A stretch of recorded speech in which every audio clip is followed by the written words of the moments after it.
Hola, ¿cómo andan? ¿Cómo les va? Bueno, otra semana para analizar y discutir un poco algunos temas. Hay un tema que me parece que es fundamental volver a tratarlo y que tiene que ver con todas las situaciones de las falsas denuncias de abuso. Cada vez más crecen los casos de abusos sexuales o de falsas denuncias de abusos sexuales y denuncias en las cuales, por ejemplo, en un marco de un juicio de divorcio, eh, la madre, normalmente, aprovechando toda esta tendencia que hay de dar por sentado que todo lo que dice la madre siempre es verdad, y no necesariamente analizar quién miente, porque puede mentir el hombre o la mujer, es indistinto. Cualquiera de los dos puede ser el violento y cualquiera de los dos puede ser el que inventa la denuncia.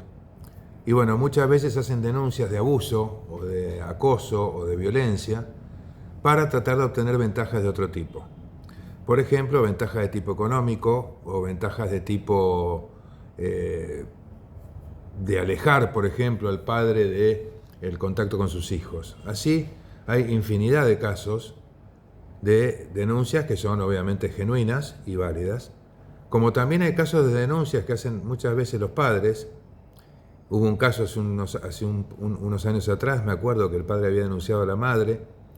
En ese momento el juez o la jueza, no recuerdo si un juez o jueza, no le hizo caso, no le dio bolilla, y la madre terminó matando al bebé, ¿no? Al niño.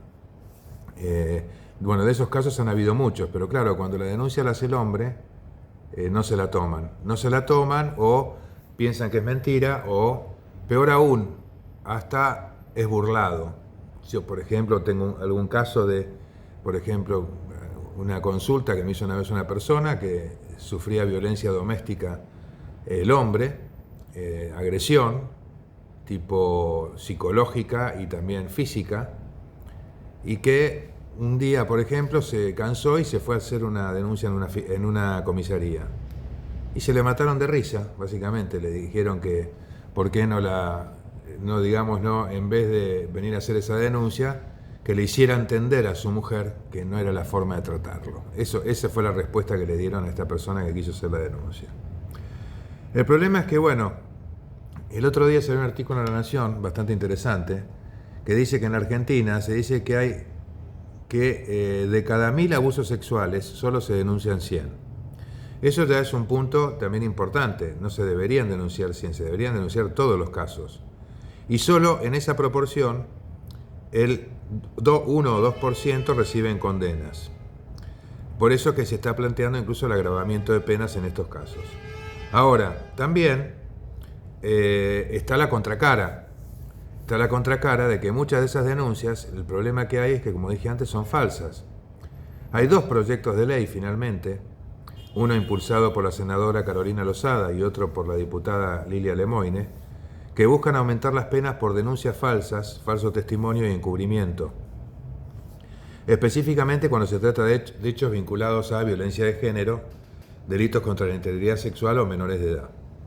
Creo que esto es fundamental. ¿Por qué? Porque en la práctica, yo me acuerdo siempre el caso de Cacho Fontana, que en su momento fue denunciado antes de que hubiera toda esta movida, ¿no? Y tuvo que pasar por todo un juicio tremendo, en el cual la pareja de él, Marcela Tiraboschi, si la memoria no me falla, lo había denunciado por violencia y un montón de cosas. Después finalmente se terminó demostrando que era inocente.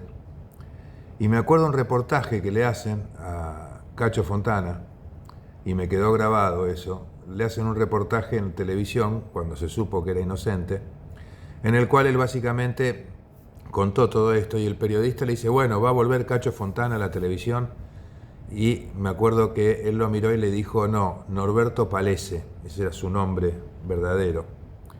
Dice, Cacho Fontana está muerto, porque por más que se haya demostrado que soy inocente, a los ojos de la gente e incluso de las empresas que podrían contratar a un Cacho Fontana, no lo contratan. ¿Por qué? Porque siempre está esa sospecha, ese manto de duda que algunos pueden decir, y si era culpable, pero fue que tuvo un muy buen abogado, y si era culpable y el juez se equivocó, Ahora, nadie piensa al revés.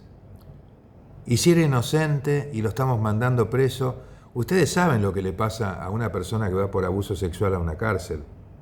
Una persona que va por abuso sexual a una cárcel es una de las peores cosas que le puede pasar. O sea, ya cuando entran los internos en las cárceles, encima que están hacinadas, por eso es que hay que hacer más cárceles, y que se amontonan y están realmente, por ejemplo, en lugares donde caben 2 o 3, a veces hay hasta 6, con colchones en el piso. Bueno, una persona que entra por estas denuncias de abuso sexual o acoso, lo que sea, normalmente la pasa realmente mal, es abusado, es golpeado, es abusado por la mayoría de los internos, muchas de las veces incluso se contagia HIV y otras enfermedades venéreas, porque muchos de los internos que están ahí las tienen y no se las tratan. O sea, y entonces nadie se pregunta, ¿y qué pasa si el juez se equivoca? Entonces acá el punto es no decir no hay que hacerlo, no hay que impulsarlo, no. Hay que recibir esas denuncias, pero hay que investigarlas a conciencia. Hay que hacer una investigación real y concreta y no ya dar por sentado que el padre o el hombre es culpable y en el mejor de los casos, dentro de lo que es lo peor que le puede pasar, es una perimetral. En muchos casos hasta puede ir preso, ¿no?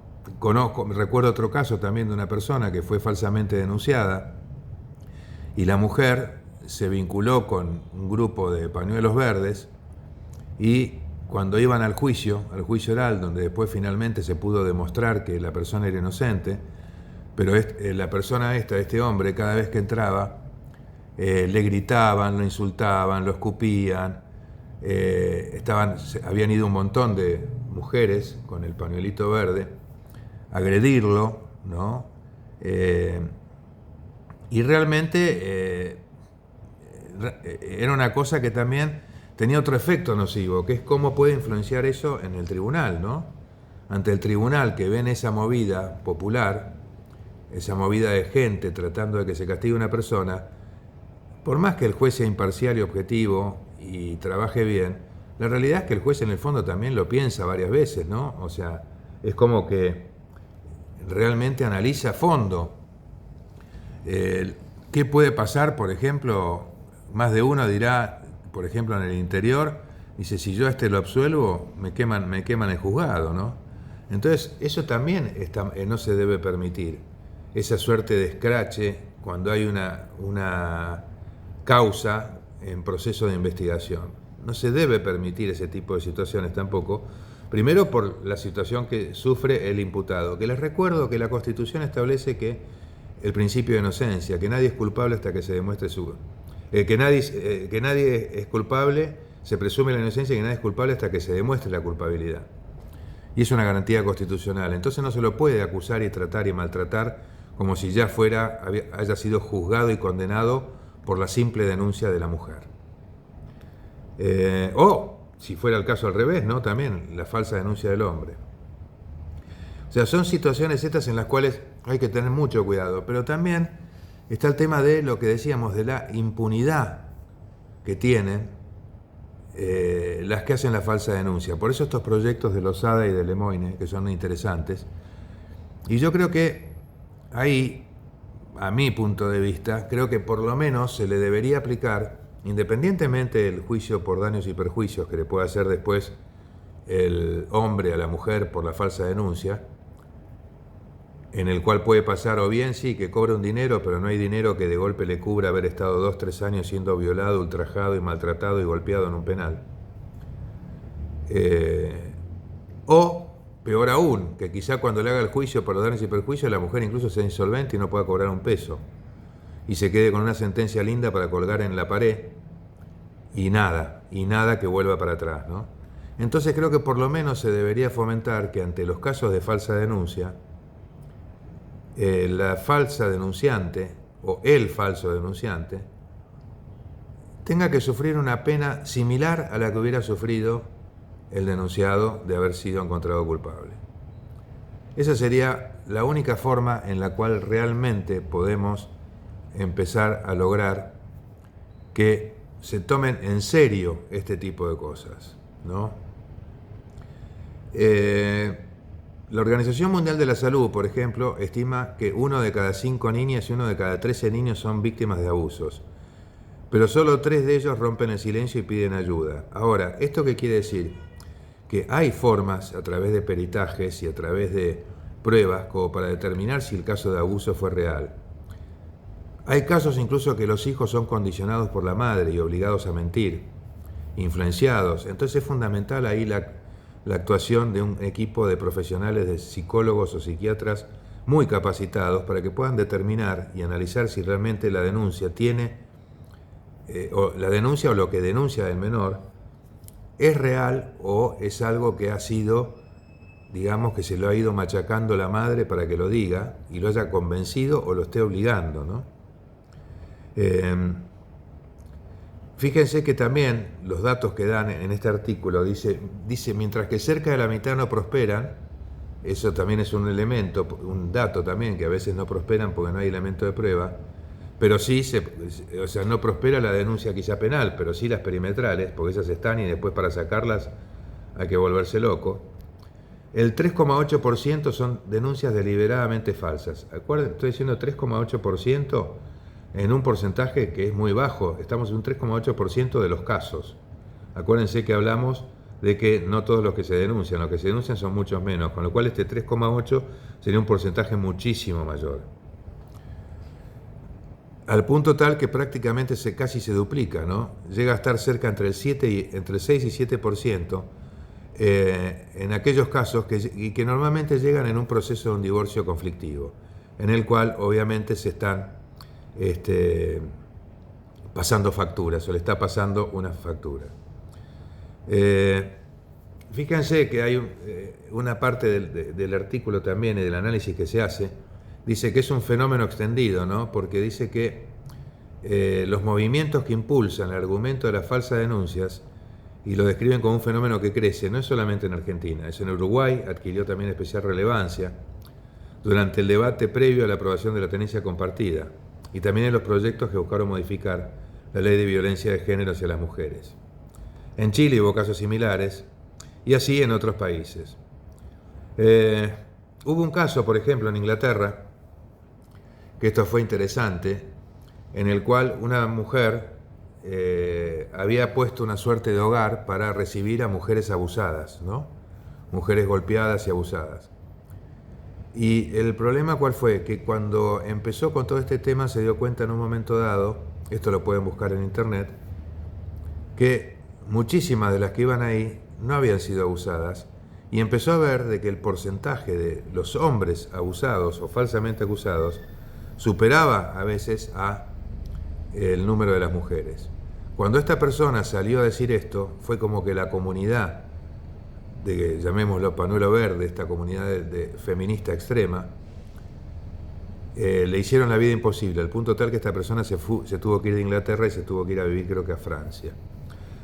O sea, fíjense que en ese sentido realmente el tema es grave y no se lo trata a veces con seriedad. ¿Por qué? Porque hay todo un lobby atrás que hace que los jueces tengan miedo, entonces den por sentado que todo lo que denuncia la mujer inmediatamente es cierto.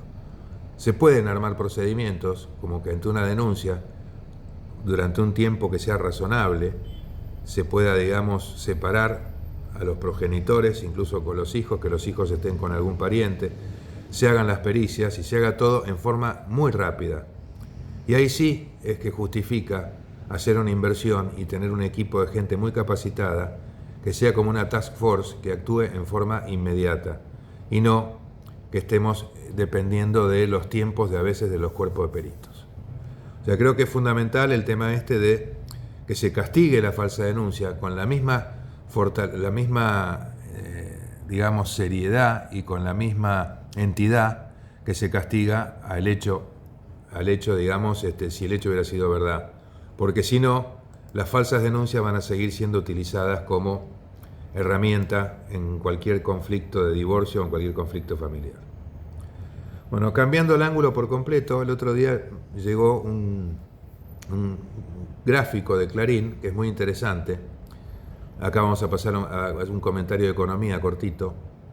que habla del crecimiento del del PIB real, ¿no?